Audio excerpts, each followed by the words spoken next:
6 डिसेंबर म्हणजे डॉक्टर बाबासाहेब आंबेडकरांचा महापरिनिर्वाण दिन। याच दिवशी दिल्ली येथे डॉक्टर बाबासाहेब आंबेडकरांचं निधन झालं होतं आणि त्यांचं प्रेत बाबासाहेबांचं जे शव आहे ते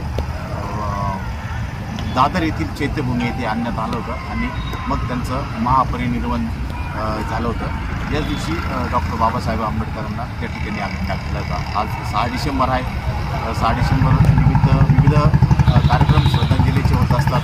पूर्ण भारतभर डॉक्टर बाबासाहेब आंबेडकरांना श्रद्धांजली अर्पण केली जाते। या संदर्भात आपल्यासोबत अविनाश आयर आहेत, जे सामाजिक संघटनेचे कार्यकर्ते आहेत आणि ज्येष्ठ पत्रकार आहेत।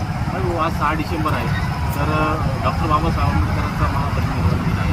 काय सांगतात महापरिनिर्वाण दिन अशा पद्धतीने आदरांजली वाहण्यात येते? काय कार्यक्रम असतात नाशिकमध्ये आणि नाशिकच्या बाहेर हे तरी? जय भीम। 6 डिसेंबर हा तसा अर्थानं